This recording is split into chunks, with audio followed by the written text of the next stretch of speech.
All right. Hey, this is Jeremy, and it's today's 5 for 5.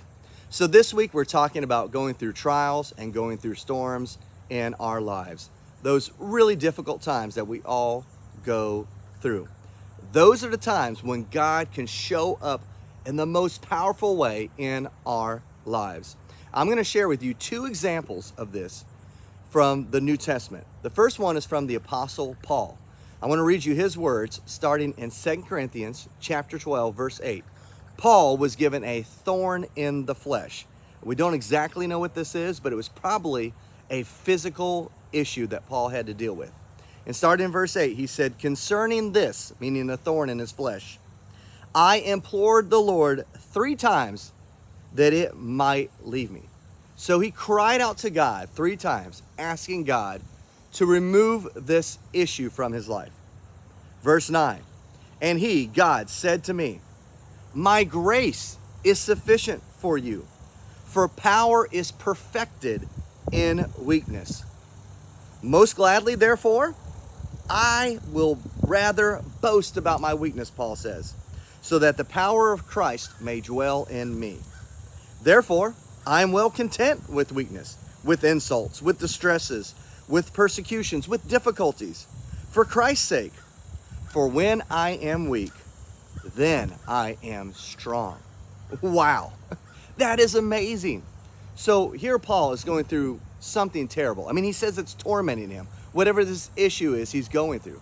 And he cries out to God just 3 times. "God, please take this away. God, please take this away. God, please take this away." And you know what? God gives him grace, and he says, "My grace is sufficient for you," meaning you can be content with life. You can still have an abundant life despite this issue you're going through.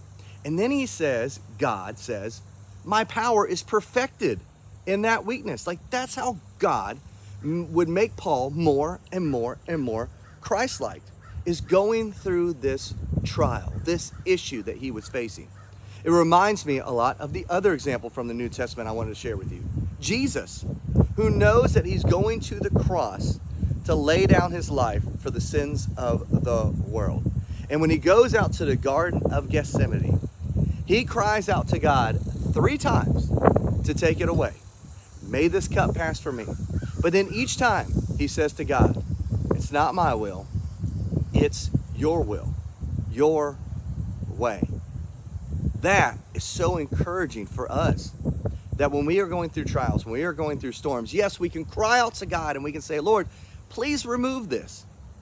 But if he doesn't, he will give us grace that will be enough in our lives that will allow us to be at peace with what we're going through. It will even allow us to have joy and contentment while we're going through this trial, no matter what it is. And then when we are at our absolute weakest point, that's when God shows up the most in our lives. And he uses that weakness. He uses that weakness to perfect us, to make us more and more Christ-like, to give us a testimony to the world that when they watch us go through this trial, when they watch us go through this weakness, they will look and say, "Wow, look at them. What allows them to be strong during this weak point?" And that's when you can say, "It's not me. I can't boast about me, but I can boast about Jesus. That when I am weakest, he is strongest. And he will show up and do a lot of major good works in my life." It's okay to be weak, because that's when we rely on God's strength the most. Hey, this week, maybe you know somebody that's going through a trial, going through a storm. Write them a note of encouragement. We got to be there for each other.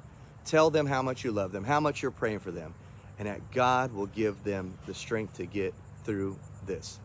I hope you have a great day today. See ya.